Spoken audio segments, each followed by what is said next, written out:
Good morning. Today's passage is taken from 2 Kings chapter 15. It is a list of kings who ruled the northern kingdom Israel during the reign of King Azariah, the king of the southern kingdom, Judah.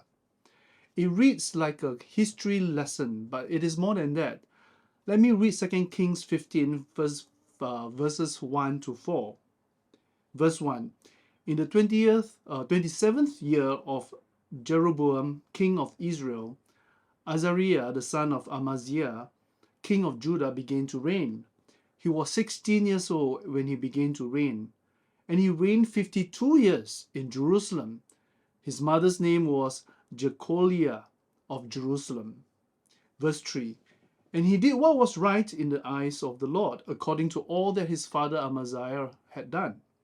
Nevertheless, the high places were not taken away. The people still sacrificed and made offerings on the high places. This is the word of the Lord.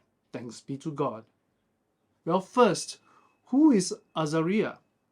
Another name for Azariah is Uzziah. It appears in verse 13. Does it sound familiar to you?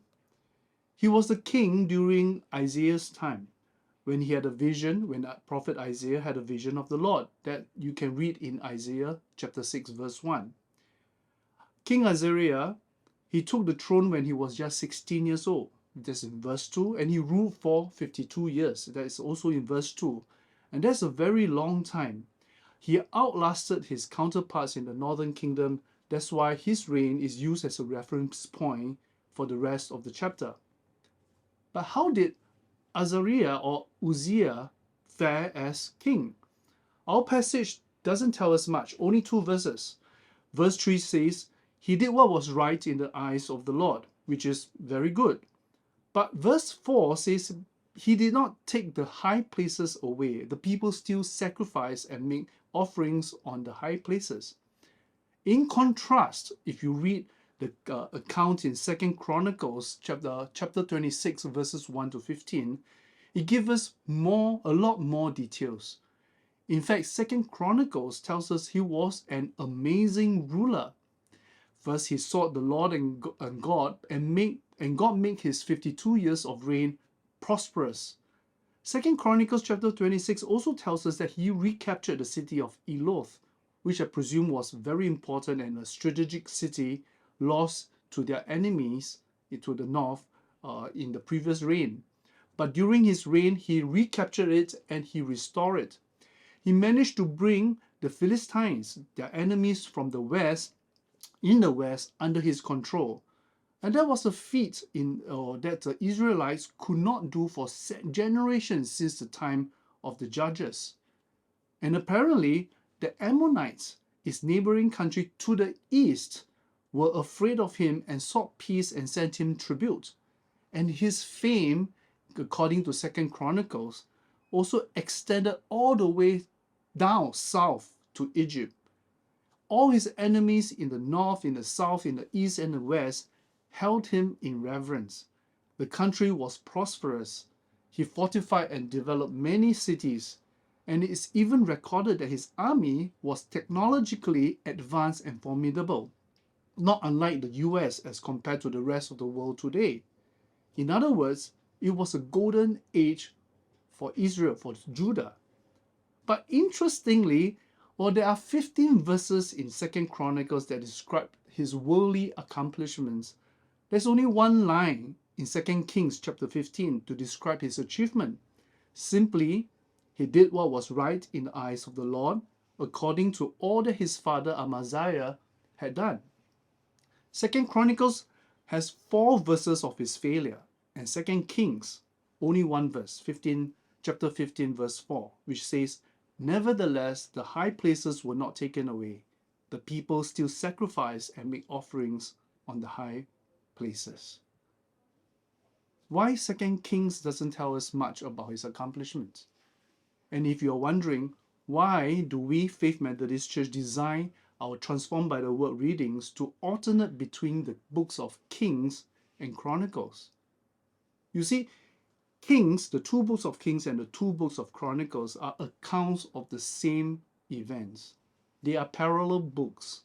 The two books of Kings shows the people of Israel that their nation's troubles were the result of their sinful disobedience, not God's abandonment of his people. While the two books of Chronicles help them see God's goodness and point them back to worshiping Yahweh as the one true God.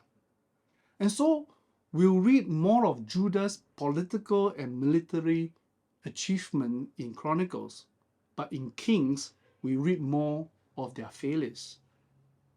When we read the Bible, we have to bear in mind what kind of book it is. Some people read it as a science book, but it is not a science book. That's why sometimes when we try to tally or reconcile the events in the Bible, which with our scientific knowledge, it just doesn't work out, right? How old is the earth? Is Genesis 1 the Big Bang? You know, it's like trying to figure out quantum physics by reading a music score. Yes, they may be somewhat related, but not entirely relevant, because this book, the Bible, is not a science book. Neither is my Bible is a history book. Yes, there are some historical records in the Bible, but they are not history of civilization or political or military history. That's why when we read the Bible as a history book, the events doesn't gel or happen in chronological order. So what is the Bible? To be precise, while the Bible gives us history, it is not political history of ancient Israel, but redemptive history of humankind. The Bible is a theological book, a book that tells us about God, who he is, who we are, how he is wooing us, and how is he redeeming us back to him. So bear that in mind when you read Kings and Chronicles. Together, when we read them together, we will find out that as a political leader, Azariah was a very good and effective king. But as a shepherd, an agent of God's redemptive purpose, he didn't do what the Lord has required him to do. He didn't do all that the Lord has required of him. He obeyed some, but neglected to do the more important ones. And that was his indictment. And what did he not do? If you put on the theological lens, 2 Kings 15:4 tells us that he did not take the high places away. The people still sacrifice and make offerings on the high places. But if you put on a history lens, what this means is he didn't clear away the immoral practices such as baby sacrifice at the altar, prostitution, and other forms of moral corruption. In other words, as a military leader, Azariah was a very good and effective king. But as a ruler, he closed one eye on immoral practices in the society. He allowed social moral decay under his watch, which ultimately caused social problems for the administration after him. So what does this mean?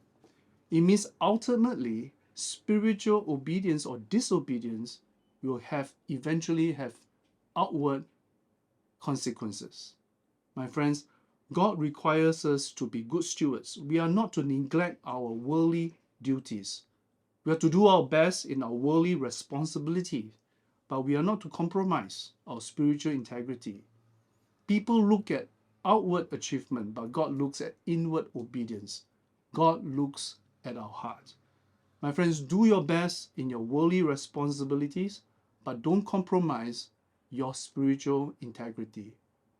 For reflection today, imagine your story is being recorded in Kings and Chronicles.